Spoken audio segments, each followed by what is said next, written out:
Good morning, and thank you for being here. I'm honored to represent Baptist Memorial Healthcare and to be here again with our speaker for the day, Coach Hunter and Manny Ohome.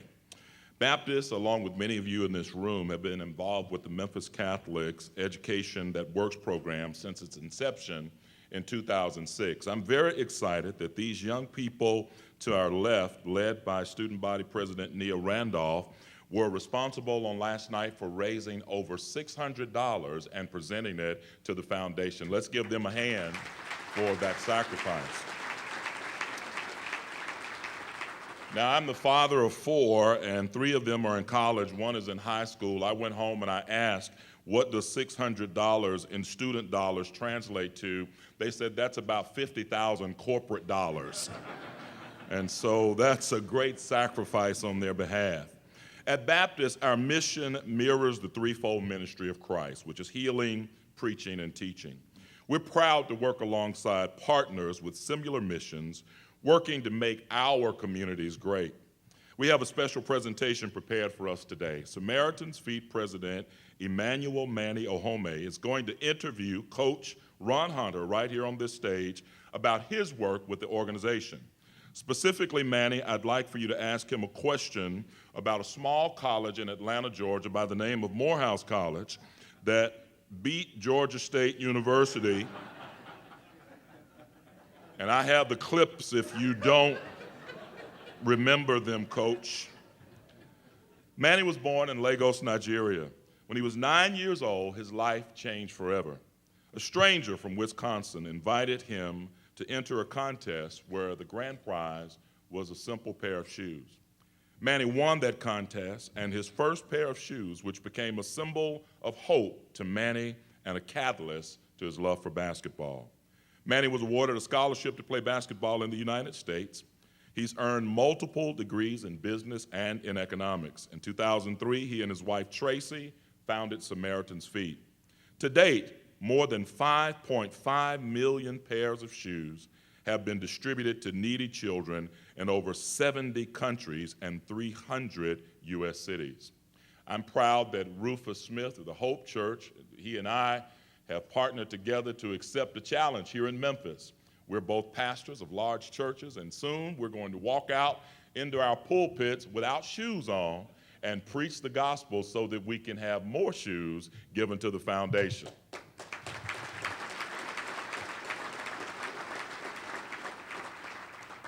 Following after the model of Coach Ron Hunter, who became the first coach to coach barefoot in 2008 to raise awareness for the organization, we're going to use that model to donate more shoes and raise more awareness. By the tip-off of that game, watch this, because of Coach Hunter's efforts, he had garnered more than 100,000 pair of shoes, and to date, that number has climbed well into the millions. Ladies and gentlemen, would you applaud and welcome to the stage here in Memphis, Ron and Manny.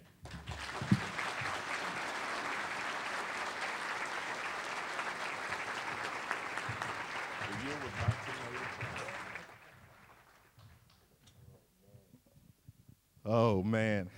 I knew he was going to set him up on that question because it reminded him yesterday that, I remember when we beat you guys. They didn't even have television back then. But what a privilege it is to be here. I just want to say thank you, Johnny. Thank you, Jeremy. And thank you to all the friends that's been involved with the work of Samaritan. If you've ever served at the Samaritans for the event here in Memphis, can I see your hands? Can you look around? Would you give them a round of applause, guys? Because they have joined the millions and millions of volunteers. I mean, the introduction said 5.5 million, but by today, over 6.5 million children has been served in close to 80 countries, now 365 communities around the world. But beginning with the pair of shoes they get is the opportunity to get their feet washed and remind them that the God of the universe has a plan for their life. And it's okay for them to dream and to go pursue their dreams. And later on, I'll get a chance to share a little bit of my story. But today, I got my friend here. A friend of mine said to me a long time ago that life isn't about what you accomplish, but who you become while you're accomplishing it. And I've known this guy for a number of years, and I haven't seen him change because he realizes he's here for a reason that's bigger than us. So before he says anything, I just want to set up, there's a short video I think we want to be able to show. I don't know if that video is true. I want to show that video because there's some questions I'm going to ask you. So, Coach, talk a little bit about this last tournament, honestly. I mean, I know we saw that stuff in the video, but share a little bit about what it was like to watch your son. I mean, just hit that shot, and you do what you do. You know, I've been a head coach now for, 23 years, and I've been able to coach in the NCAA tournament and won a lot of big games, and we've been able to build programs, but I don't think there's anything that I can do the rest of my life that would happen at that experience. When you can experience that with your son, it was amazing. We spent really 27 straight hours together, whether it was media interviews, preparing for the game, and we truly just enjoyed it as a family. But what's funny is that when he hit the shot to get us to the NCAA tournament, we had talked about when I recruited him, I thought that, hey, let's have one goal. And we said we wanted to be a father-son tandem in the NCAA tournament. And so the year before that, we lost on a last-second shot and didn't go to the NCAA tournament. And we get to this moment. He misses, the shot was missed. We win the game. I jump up, and I realize halfway up something's not right by the time I came down. And so I started to take 2 steps. So my son grabs me, and he throws me on the floor, and he's celebrating, the team's around, and all of a sudden I'm in tears, and he says, "Dad, I've never seen you that happy." I said, "Son, I'm hurting because my Achilles is broken." So he runs over and he gets the medics, and they come over and they take care of me. But it's been an awesome experience. And then a few months later, you know, my daughter gets married. 2 weeks later, my son gets drafted by the Boston Celtics. So it's been a great ride for our entire family since that time. Wow. It's amazing. And then talk a little bit about, so people can get to know you a little bit about, you know, have you always wanted to be a coach? And maybe share a little bit about your background. I know you shared a little bit over at Memphis High yesterday. You may share a little bit about so they can get to know you. You know what? Yesterday was terrific, and I'll tell you why. I went to a Catholic school, and I told the students yesterday, when I was in the 3rd or 4th grade, my mom decided to get me out of public schools. And it was not a popular decision at that time. And she wanted to get me out because she thought, I was heading in the wrong direction. And I'll never forget this. I told the story yesterday. So my first day in the school, my brother and I, she made us go to this school. We were not happy about it at all. We walk into this Catholic school called Resurrection. Very first day, we sit in a room, and an announcement came on. And it said, everyone will be going to Mass. I had never heard of Mass, so I thought they said math. So we walk out of the classroom. I pass my brother in the hallways, a year younger, and he throws his hands up, and I throw my hands up. It's like, wow, the whole school's going to math. This is a really tough school. So we walk in, and then we walk into a church. So now I'm really confused. I'm thinking, why are they having math class in a church? So we're there for 45 minutes, and that one math question came across. I saw a gentleman in a robe looking like Father here. Scared me. I'd never seen that before. So I remember going home, and my mom asked me, she said, "How was your first day?" I said, "Mom, you got to get me out of this school. You got to get me out." She said, "What's wrong?" She said, "Everyone went to a church, and they took a math course." And she looked at me, she said, "Dummy, that's why you're going to this school." That's church. And so it was terrific to go back to that. The structure of my life, I thank my mom every day. It's so funny. My mom was there for the NCAA tournament. My mom's not a big sports fan, never understood that. She didn't understand about all the types of things that were going on and why is everybody so excited about that. We brought her to the draft party. My mom wasn't, she says, why are we doing this? Why are you having a party about him playing basketball? So I showed her the first check RJ got, and she said, "Oh, Lord, my baby." And so I love basketball. And so she's a basketball fan now. She had no idea that people would make that much money playing basketball. But the Catholic church and going to a Catholic school, and no one in my family was Catholic. Everyone was Baptist. And so for my mom to do that, I thank her every day because, again, I told the kids the story. I wore those uniforms from the 3rd grade all the way up until college. My first day of college, I went to Miami, Ohio. And I thought that everyone went to school like we went to school. So I had an English class at 8 o'clock. So I put my shoes on, I put my khakis on, and I put my white shirt on. And I'm walking around in school. And all of a sudden, and I had a roommate. My roommate's name was Ron Harper. He played for the Chicago Bulls and play for the Los Angeles Lakers. So he saw me get dressed. He said, "What are you doing?" I said, "I'm going to class. Why? You got to get dressed." And he says, "No, you go ahead." And I didn't understand. So he let me walk by myself. I walked into the English class, and everyone had shorts and gym shoes on. And I'm standing out looking crazy because I had never worn a pair of gym shoes to school one day. We weren't allowed to wear gym shoes. So I didn't know that was even allowed. And so I remember the professor getting up and saying, "This is how you should go to class." And every student laughed at me. Now, I'm a Division I basketball player, and I'm getting laughed at the first day of school. So the first person I came home, we didn't have cell phones, so I couldn't call in. I had to go call my mother, collect. I said, "Mom, why did you do this to me?" And so again, as you wear those uniforms, what it did for me, the structure and the discipline that it gave me was unbelievable. I thank her now for that. And I use that in everything that we do, whether it's being on time. But that particular thing, just wearing that uniform every single day, gave me. Now, I didn't understand. At your age right now, I hated it. And I know you hate it right now. But one day you're going to go back and you're going to thank your mom, you're going to thank your dad, you're going to thank your teachers for being able to do that. That's awesome, bro.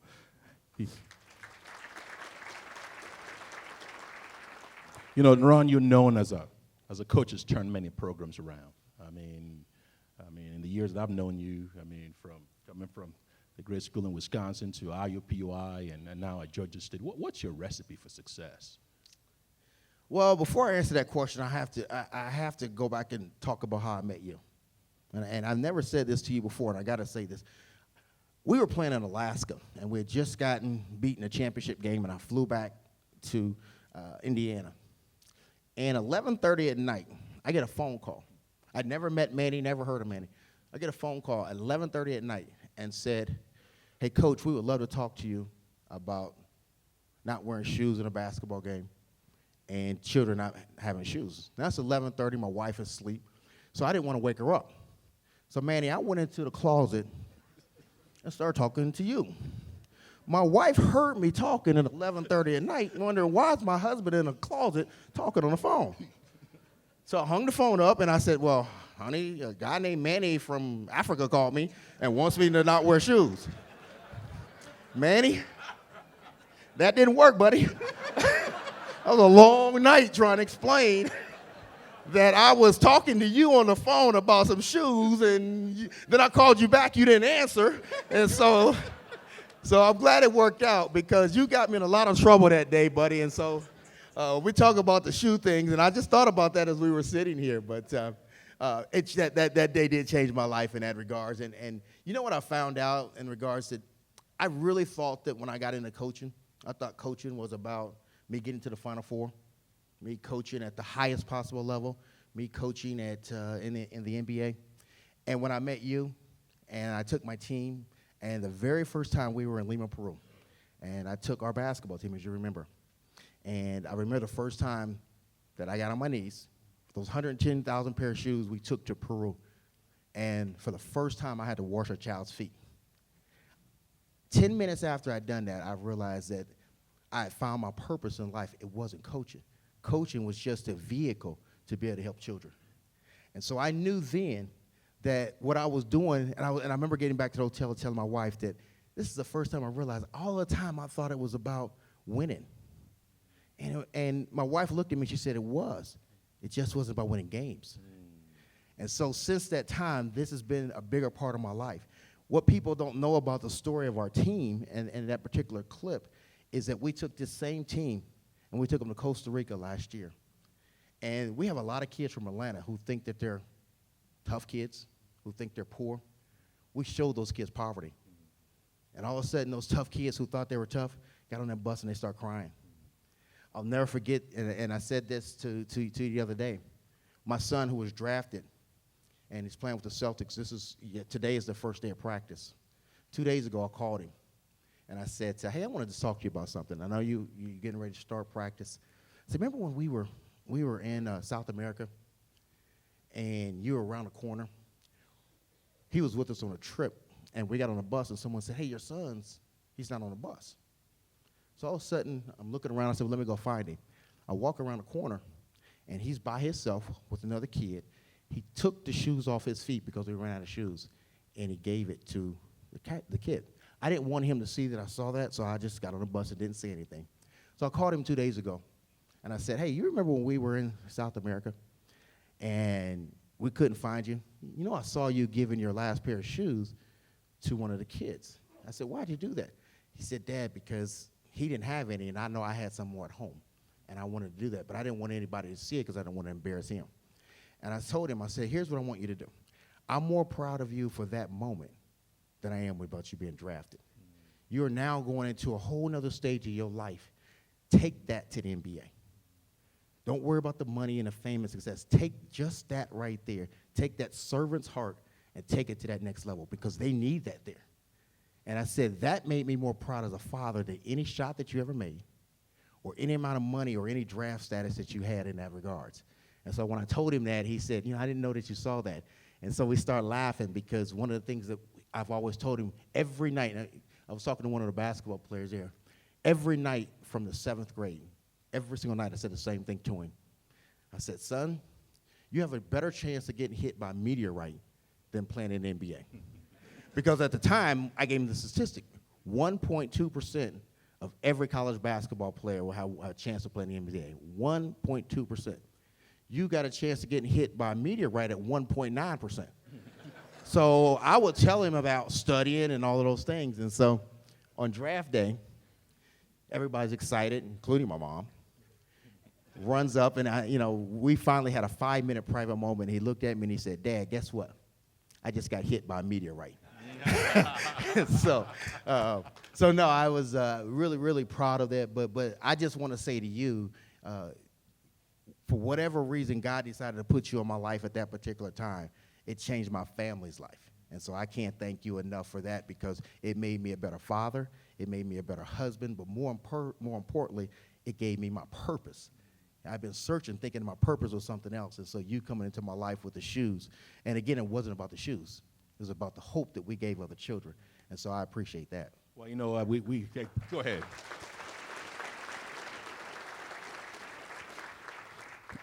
One of the things that people don't realize, and after I called Coach Ron Hunter, I was actually in New York City. We don't have a lot of time to get into it, but I remember one of the first questions he asked me after I asked him to go barefoot. And he paused. He said, where are you? I said, I'm in New York. He said, Manny, are you drunk? I said, no, I'm not, Coach. And I told him, and I said, Manny, I want to meet you. And I flew about 7 or 10 days later to go to Indianapolis. And right behind him was one of the biggest posters of Dr. Martin Luther King I've ever seen. And I said, Coach, you know that man? He said, yeah, I bought the picture. And I said, you know what next year was? This was 2007. It was going to be 2008. I said, it was the 40th anniversary of that man's death. I said, would you help me not just celebrate his death, but help me raise 40,000 pairs of shoes? Then they said, man, you gone crazy. Because I thought, I'll invite you here. I like you. But the cool thing about him, one thing that we said that day, is like, it doesn't matter. It really doesn't matter what you do in life, as long as you have one of the most critical ingredients, which is obedience. Because that's one thing God can use. And you said yes that day. And I want to just celebrate right in front of everybody because it's yet that they created a ripple effect because not only did we raise 110,000 pairs of shoes that day, by the end of that year, we raised 200,000 pairs of shoes. ABC News made him Person of the Week that day. And then 439 media outlets ran that story. I was joking about him last night. I said, if Facebook was up and up in those years, oh man, it blew up. But it was crazy because millions of people has been touched because of your obedience. Because people always say, can somebody make a difference? But here's an example of how his yes brought me, and I'm standing before you today because of his own obedience. And because of somebody else's obedience that came to Africa over 30-some years ago that chose that. People probably said, don't go to Africa. You're going to get killed.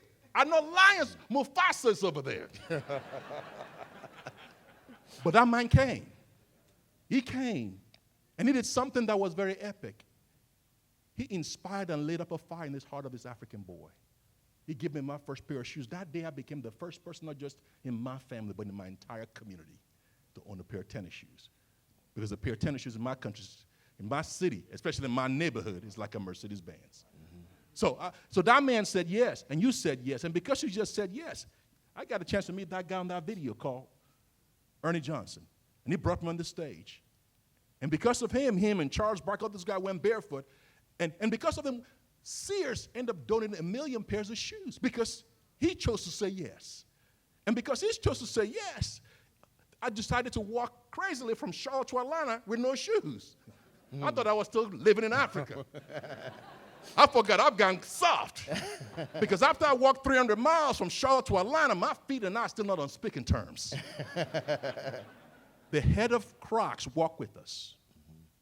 And because of your yes, Coach, they end up donating 1 million pairs of shoes. And because you said yes, just in the last 2.5 years, Skechers has donated 2.5 million pairs of shoes. And because you said yes, now hundreds of coaches have now gone barefoot. Pastors are about to start going barefoot. We're now not just headquartered in Charlotte. We have offices now in Hong Kong, in Argentina, in South Africa, in Nigeria, and also in what else?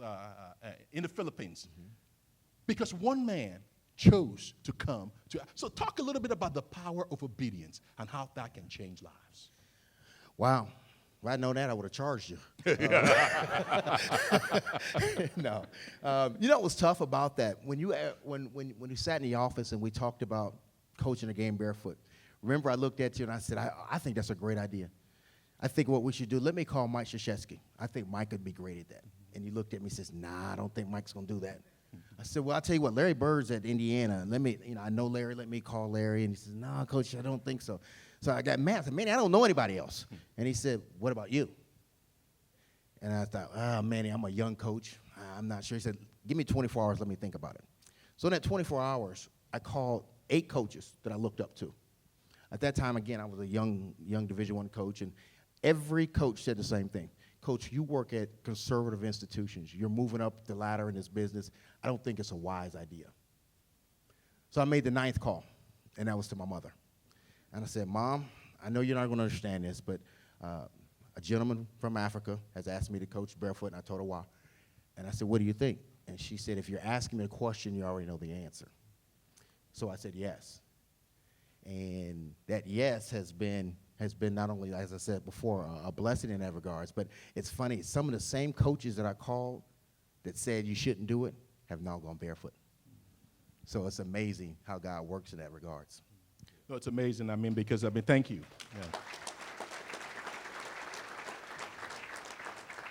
Yeah. We set on a journey just a few years ago to go put shoes on 10 million kids. Because in a room like this, there are plenty of people that has big dreams and vision. And there's no shortage of dream killers that's going to tell you there's just no way you can ever accomplish that mission. For a little boy that grew up in a first-generation Christian family that was so poor they used to wake up every morning and say, God, give me 001. Because I didn't have breakfast or lunch. I was just praying, God, give me supper so I can make it to the next day. I'm here to tell you that dreams do come true. We're going to, now, not just what we've done, Coach. I just want to give you guys a little update. Now, over 18 other organizations and companies are now using our model, using shoes as a humanitarian response to help touch people's life. Because people don't realize over 1 billion kids worldwide are affected by salt-transmitted parasites and infection. Well, over 20 million kids has now been served because a single man chose to say yes to come to Africa. And now we're saying, can we even dream bigger? Can we create a world with 0 shoeless children where we can actually have a reverse counter and count down to 0? Now, I couldn't dream that big before. But one thing that I know, Coach, I serve a mighty God that said, in all things, just trust me. What advice would you give to this amazing group of people? People that's had dreams, people tell them, there's just no way you can do it because you've proven that time and time over that you can accomplish dreams. Well, I would say this. This is a wonderful room, and thank you for having us. And I see a lot of successful people in here. But I'm going to address this really to our young people. At the end of the day, it won't matter how many degrees you have.